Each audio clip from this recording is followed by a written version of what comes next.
네, 오늘은 골리앗보다 크신 하나님 두 번째 시간입니다. 제목은 골리앗보다 크신 하나님 2. 네, 우리 지난주에는 우리 사무엘상 17장 1절에서 23절의 말씀을 가지고 얼마나 골리앗보다 크신 하나님인지, 다윗이 어떤 믿음을 가졌는지 짧게 나눴습니다. 오늘은 이어지는 말씀입니다. 우리 좌우 옆 사람과 함께 인사 나눌까요? 잘 오셨습니다. 여러분 정말 잘 오셨고요. 주님의 이름으로 사랑하고 축복합니다. 한 번 더 고백할까요? 주님의 이름으로 사랑하고 축복합니다. 네, 사랑하고 축복합니다. 여러분 정말 보고 싶었고요. 우리가 아까 우리 찬양하고 나서 또 하나님께 영광의 박수 올리지 않은 것 같은데요. 우리 이 시간에 다시 한번 하나님께 영광의 박수 올릴까요? 네, 감사합니다. 찬양하고 임하시는 감사합니다. 자, 이제 말씀으로 들어가겠습니다. 이스라엘 진영에는 이상한 침묵이 흐르고 있었어요. 그때 당시 40일 동안 아침마다 저녁마다 골리앗이 나와서 하나님과 이스라엘을 모욕했죠. 그죠? 지난번에 말씀인데요. 아무도 앞으로 나가지 못했어요. 모두가 같은 전쟁에 있었고 모두가 같은 골리앗을 보고 있었지만 그들의 마음은 이미 두려움에 사로잡혀 있었다라고 말씀을 드렸습니다. 그래서 성경은 이 모습을 이렇게 기록합니다. 오늘 본문 24절 말씀인데요. 이스라엘 모든 사람이 그 사람을 보고 심히 두려워하여 그 앞에서 도망하며 라고 말씀합니다. 바로 그때 누가 나타날까요? 우리가 알고 있다시피 아버지의 신부를 받고 소년 다윗이 전쟁터에 도착합니다. 다윗은 아직 군대도 아니었어요. 군인도 아니었어요. 나이가 어린 소년이었습니다. 지금으로 말하자면 그냥 약한 청소년 중2 정도 되는 나이가 됐을 수 있겠다 예측을 합니다. 그러나 그는 전쟁터에 도착하자마자 다른 사람들과 전혀 다른 것을 보았습니다.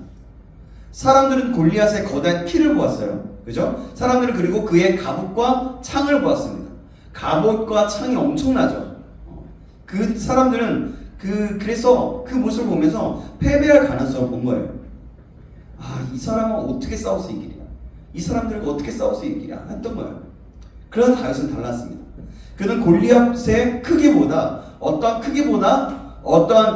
무기보다 어떤 모습보다 하나님의 이름이 모욕당하고 있다는 사실을 보았어요. 24절 이하에 보면 사람들은 골리앗을 보면 도망쳤다고 얘기했습니다.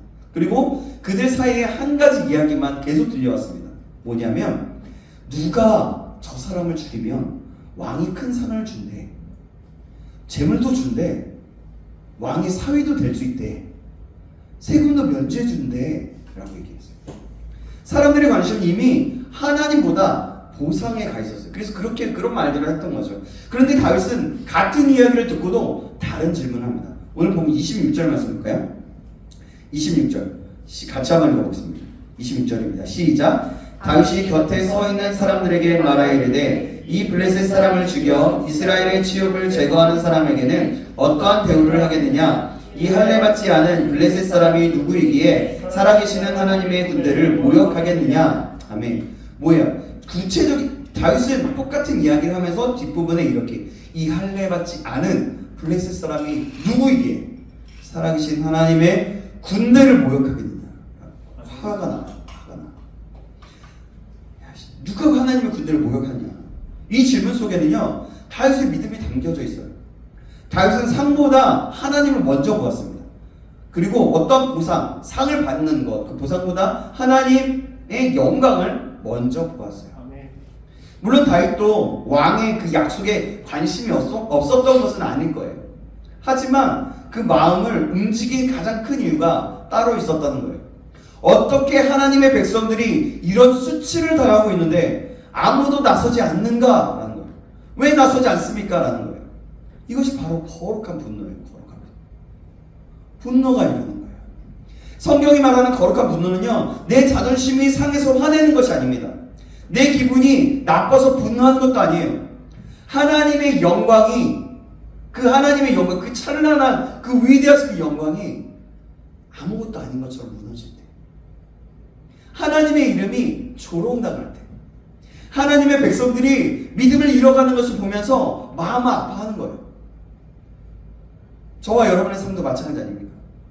근데 여러분, 우리가 참 질문할 필요가 있어요. 이 모습을 보면서 나는 무엇으로 분노하고 있는가? 내가 손해보는 것에는 민감하고 하면서 정작 하나님과 멀어지는 것에는 무감각하지는 않은가?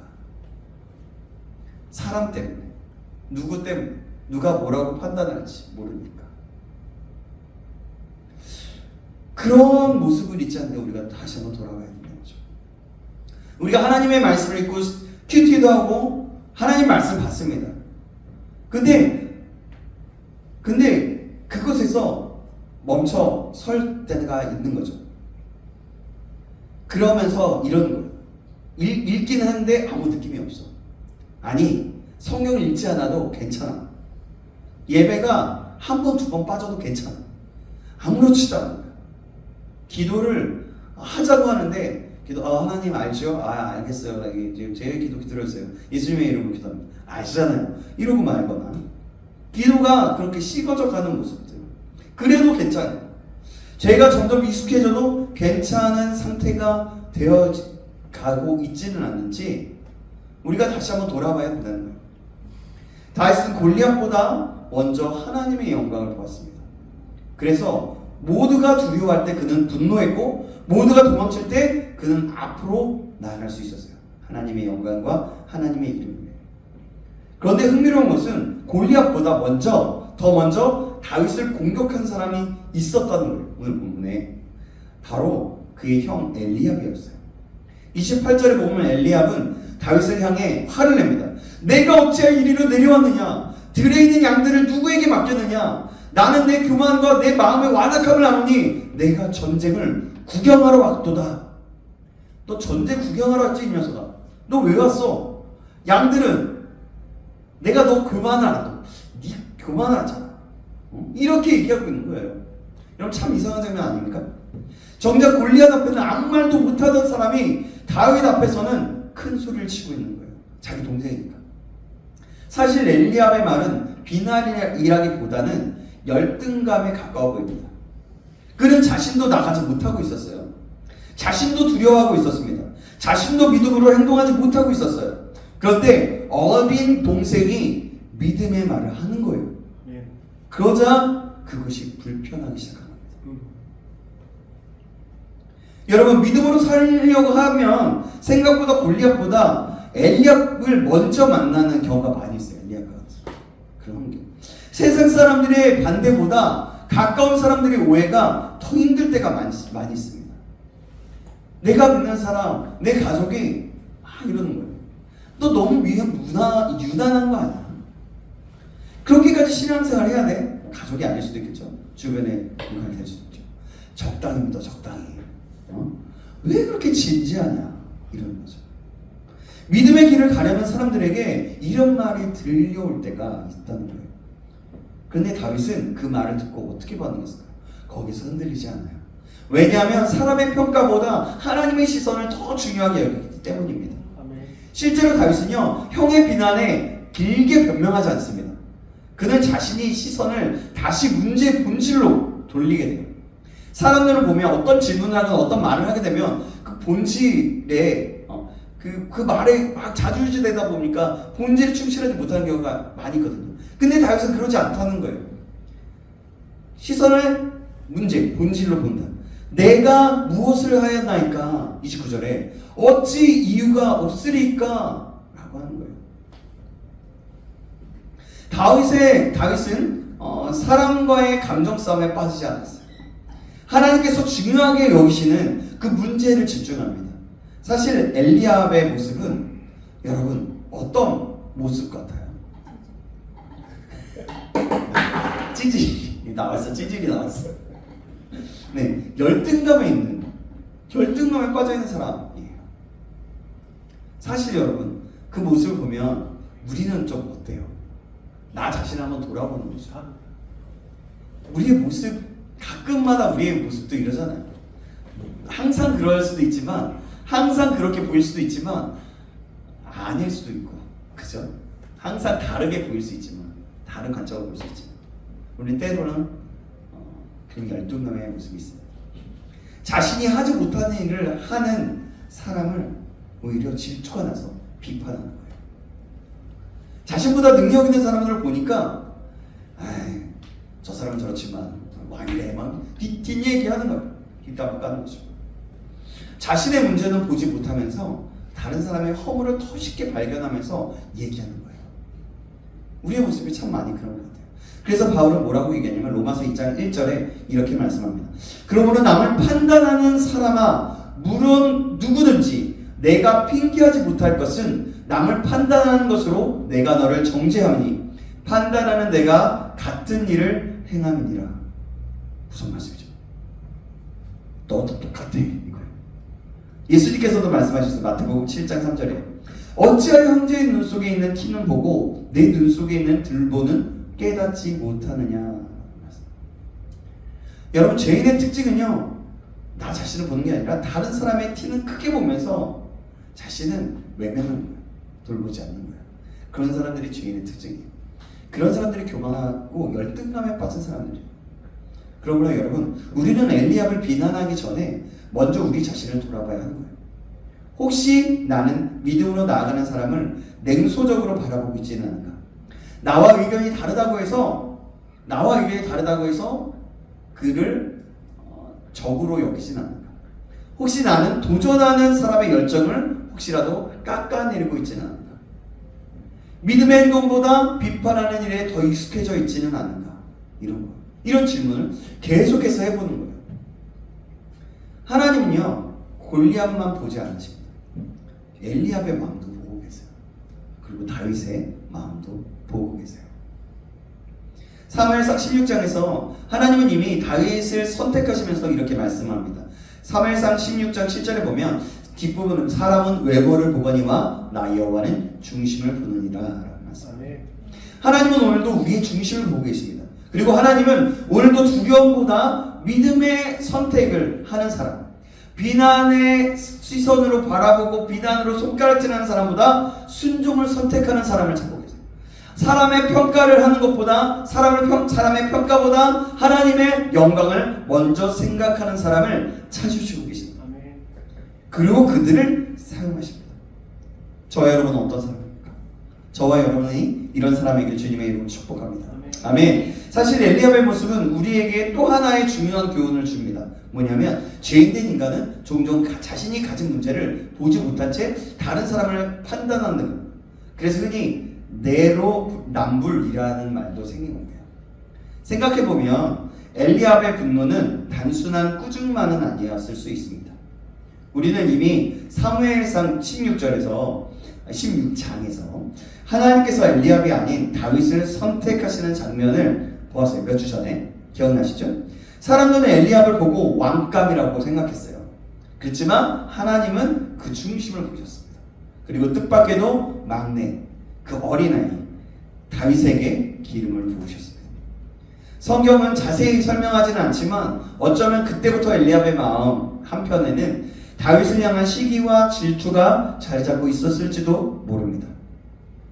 요셉의 형들이 요셉을 시기했던 것처럼 하나님께서 누군가를 사용하시는 모습을 볼 때 인간의 마음에는 질투가 찾아오기가 쉬워요. 질투는 여러분 참 무서운 감정이에요. 질투에 사로잡히면요 사실을 있는 그대로 보지 못합니다. 하나님께서 행하시는 일도 보지 못해요. 하나님의 계획보다 자기 감정이 더 크게 보이는 겁니다. 그래서 엘리압은 지금 다윗 안에서 역사하시는 하나님을 보지 못하고 있는 거예요. 우리도 마찬가지입니다. 누군가가 하나님께 쓰임받는 모습을 볼 때 축복하기보다 비교하기 시작하면 영적인 눈이 흐려지는 거예요. 누가 조금 더, 저 같은 경우는 이렇게 얘기해 볼 수 있겠죠. 저 같은 경우는 이런 거예요. 누가 말씀을, 어느 분이 되게 말씀이 너무 좋더라. 근데 막 열광하는 그 모습을 보면서, 그렇지, 하나님이, 저도 은혜 받았어요. 그러면서 격려하고 세워주고, 그런 게 아니보다, 저 사람, 그런데, 이러면서, 이러는 거죠. 그러면서 나는 왜 아니지? 왜 저 사람은 잘 되는 거지? 왜 하나님은 저 사람을 더 잘 사용하시는 것 같지? 이러는 거예요. 이런 생각이 마음에 자리하기 시작하면 감사는 사라지고 불평이 들어오게 되는 거예요. 그러나 하나님은요, 우리를 서로 비교하며 살도록 부르지 않으셨어요. 하나님은 각 사람을 다르게 만드셨고 각 사람에게 다른 사명을 맡기셨어요. 각자에게 필요한 그 은사들을 주셨고요. 각 사람에게 필요한 은혜를 가장 좋은 때에 공급하시는 하나님이신 거예요. 아멘. 여러분, 그래서 우리는 어떤 사람이 잘 되고 못 되고 해서 비교할 필요가 없어요. 우리는 하나님 앞에만 있으면 돼요. 아멘. 하나님이 인정하시면 되는 거예요. 하나님께서 그리고 나를 향하고 가지고 계신 그 계획을 신뢰하는 것이 바로 믿음인 거예요. 그런데 놀라운 것은 엘리압의 그 거친 비난에도 다윗이 전혀 위축되지 않았다는 거예요.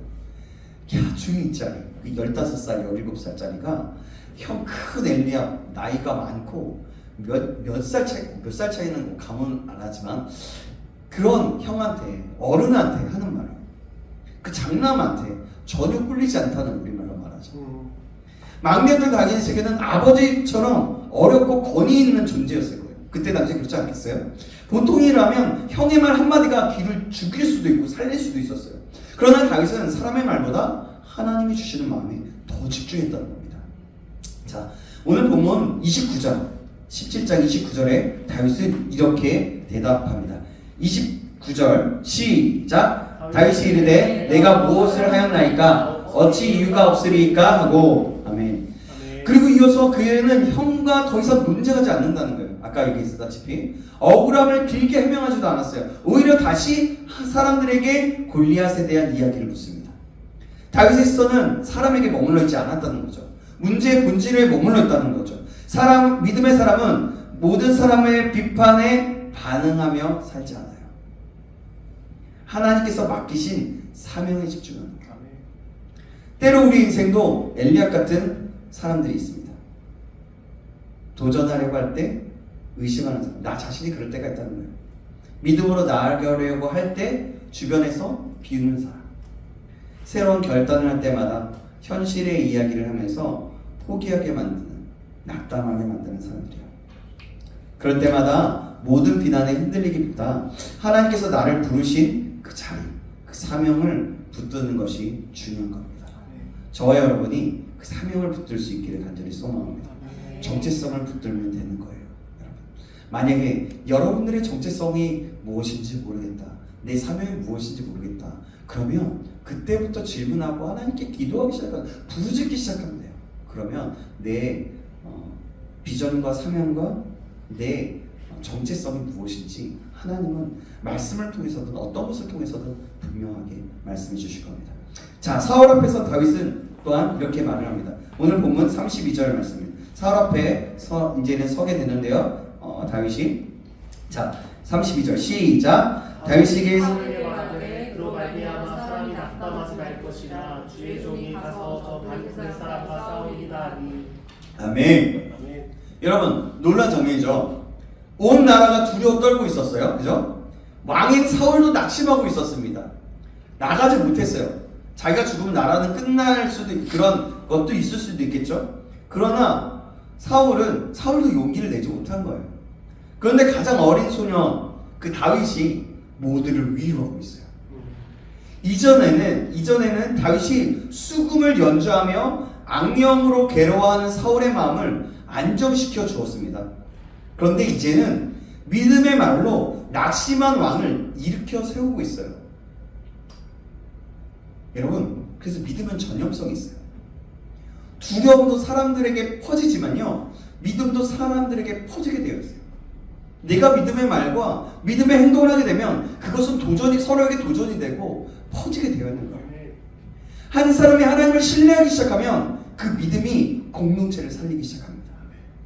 오늘 교회와 가정, 그리고 여러분 안에도 이런 믿음이 있기를 간절히 소망합니다. 하나님 이런 사람을 필요로 하고 있어요. 저와 여러분이 우리 신창교회 구루터기 청년부에 믿음의 사람으로 세워주기 원하시는 그 사람을 필요로 하고 찾고 계시는, 더 나아가서 우리의 청년부에서 끝나는 것이 아니라 우리 교회 전체 가운데 그렇게 믿음을 가지고 행동하고 섬기고 믿음의 말을 하고 믿음의 기도를 하는 사람들을 필요로 하고 계시나요? 저와 여러분이 그런 사람에게 다시 한번 주님의 이름으로 축원합니다. 아멘. 모두가 다 안 된다고 말할 때 하나님은 하실 수 있습니다. 모두 다 포기하려고 할 때 소망을 이야기하는 사람, 하나님을 크게 보는 사람, 골리앗을 크게 보는, 문제를 크게 보는 게 아니라 하나님을 크게 보는 거예요. 아멘. 사울은 어린 다윗을 보면서 현실적으로 불가능하다고 말했어요. 하지만 다윗에게는 이미 하나님께서 준비시키신 시간이 있었습니다. 그는 목동을 치던 목동의 시절을 이야기합니다. 자, 오늘 본문 34절, 35절 말씀인데요. 우리 한번 제가 34절 읽으면 여러분이 35절 읽어주겠습니다. 다윗이 사울에게 말하되 주의 종이 아버지의 양을 지킬 때에 사자나 곰이 와서 양떼에서 새끼를 물어가면 내가 따라가서 그것을 치고 그 입에서 새끼를 건져내었고 그것이 일어나 나를 해하고자 하면 내가 그 수염을 잡고 그것을 쳐 죽였나이다. 아멘. 사자와 곰이 양을 물어가면 위험하다고 도망치지 않았다는 거예요, 스스로. 아버지가 맡긴 양을 지키기 위해서 내 목숨을 걸고 끝까지 따라갔다는 거예요. 그리고 자신의 생명을 걸고 양을 구했다는 거죠. 우리는 다윗의 진짜 위대함을 발견해야 합니다. 여기서 그는 골리앗을 만나기 전부터 어떤 사람이었냐면 용기 있는 사람이었고 충성된 사람이었다는 거예요. 충성된 거. 사람들이 보는 전쟁터에서는 용감했고 사람들이 보지 않는 들판에서도 성실했다는 거예요. 아무도 보지 않는 광야에서의 충성이 있었기 때문에 모든 사람이 보는 전쟁터에서도 승리할 수 있게, 승리도 가능할 수 있게 되었다는 겁니다. 아멘. 그래서 하나님은 다윗에게 더 큰 일을 맡기세요. 양 몇 마리를 맡겨보았더니 충성했습니다.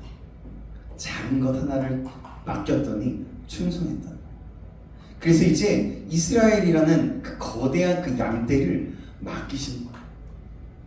오늘날 우리 하나님은 동일하게 일하십니다. 우리는 종종 큰 일을 꿈꾸게 돼요.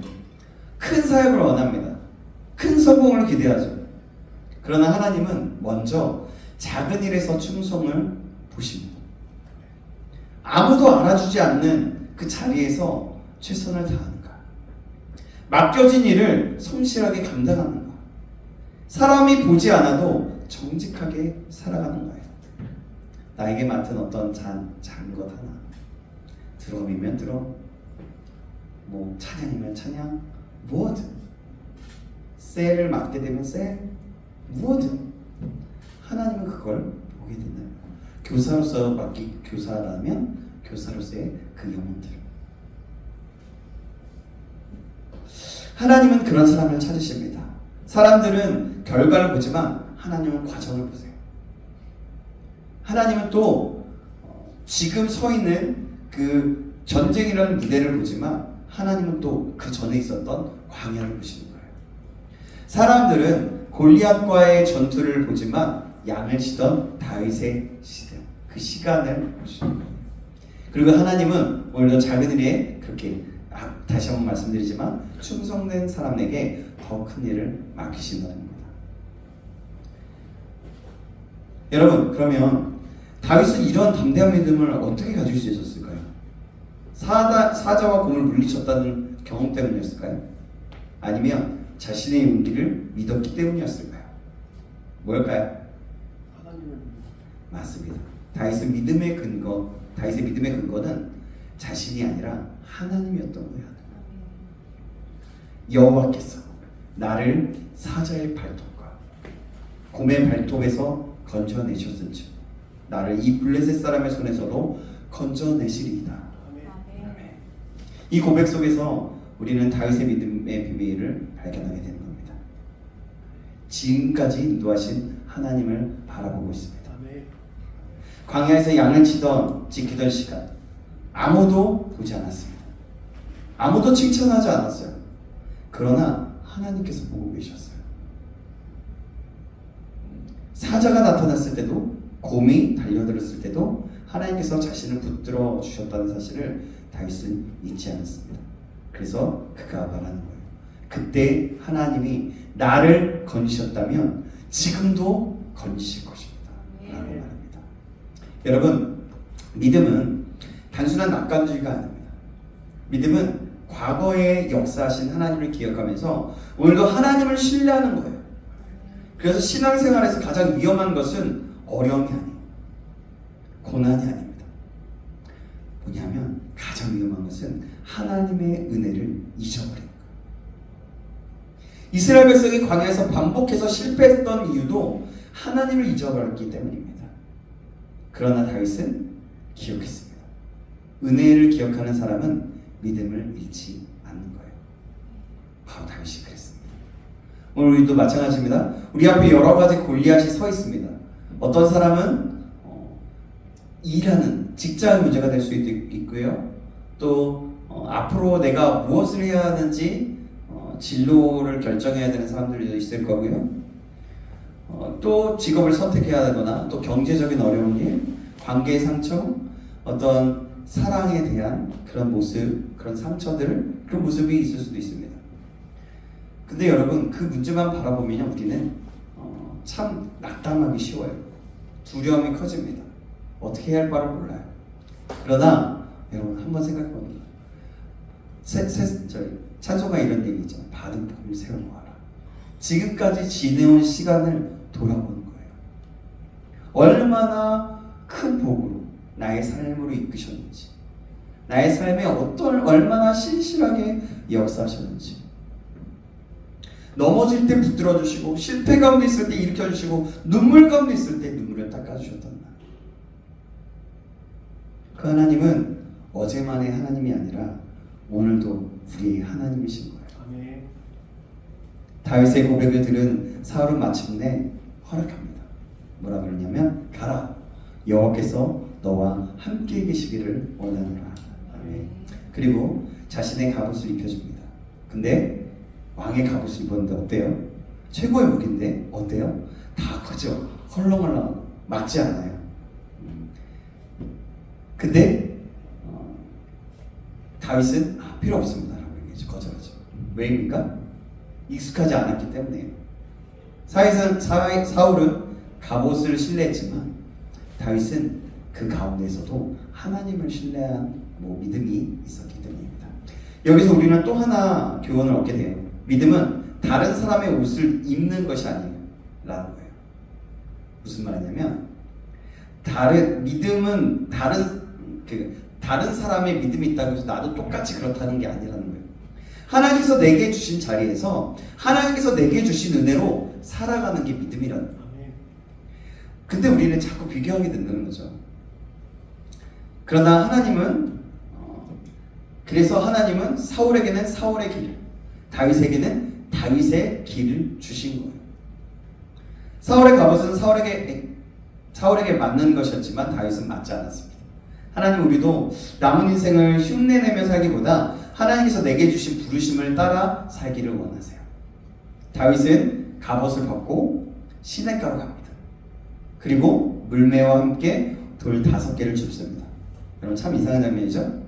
이스라엘 운명이 걸린 전쟁인데 다윗은 돌 5개를 들고 나가요. 사람들의 눈에는 어떻게 보였을까요?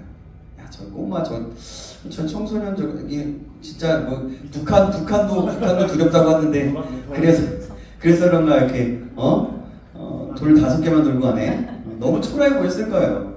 골리앗은 그 거대한 갑옷을 무장하고 있습니다. 창도 있었고 칼도 단창도 있었어요. 반면 다윗은 그냥 있는 모습 그대로 간 거예요. 목동 그 모습 그대로. 그러자 골리앗은 다윗을 보고 비웃죠. 어떻게 비웃습니까? 야, 내가 개냐? 네가 막대기를 가지고 내게 나오냐? 막 그러면서 막 조롱해요. 야, 내가 개야?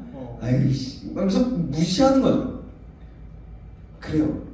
골리앗은 다윗을 보면서 그렇게 무시했어요. 골리앗이라는 세상은 또한 언제나 믿음을 비웃기 시작합니다. 하나님을 의지하는 사람을 어리석다고 말하고요, 정직하게 사는 사람을 손해보는 사람이라고 말하고 있어요. 그래서 예배와 말씀을 우선하는 사람을 현실감 없는 사람이라고 말하는 거죠. 야, 예배 드리면, 말씀 드리면 밥 먹이죠?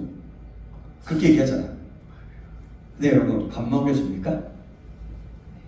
밥 먹여줍니다. 밥 먹여줘요. 밥 먹여주더라고요. 아니 우리가 진짜 우리가 먹는 밥이라는 게 아니라 영적인 밥을 주시고요. 영적인 밥을 주실 뿐만이 아니라 우리가 살아갈 수 있는 우리가 또 실제적으로 건강과 또 돈을 벌 수 있는 여러 가지 환경과 여건, 그런 것들까지도 주신다는 거예요. 그래서 밥을 주신다는 얘기입니다. 네, 오해는 하지 마세요. 네, 그래 어쨌든 그래서 여러분 그런데 세상은 그렇게 말하지만 중요한 것은 그것이 아니라는 거예요. 믿음의 선언. 그때 뭐라 그러죠? 다윗이 너는 칼과 창과 단창으로 내게 오거니와 나는 만군의 여호와의 이름으로 내게 나아가노라. 아멘. 여러분 이 부분 있잖아요. 절정이라고 볼 수 있어요. 골리앗은 무기를 의지했잖아요. 그러나 다윗은 누구를 의지했습니까? 하나님을 의지했습니다.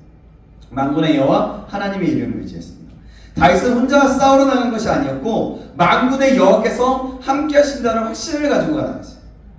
그래서 다윗은 골리앗보다 하나님을 더 크게 볼 수 있었던 거예요. 마침내 다윗은 골리앗을 향해 달려가죠. 그리고 물매를 돌려 어떻게 합니까? 슉슉 돌리다가 하나 던져요. 근데 놀랍게도 뭐예요? 그 투구와 뭔가 있는데 어디에 박히고 말아요? 이마에 박히고 말아요. 이마.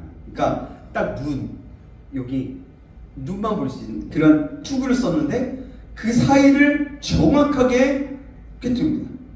근데 그 장수가 땅에 엎드려지고 말죠.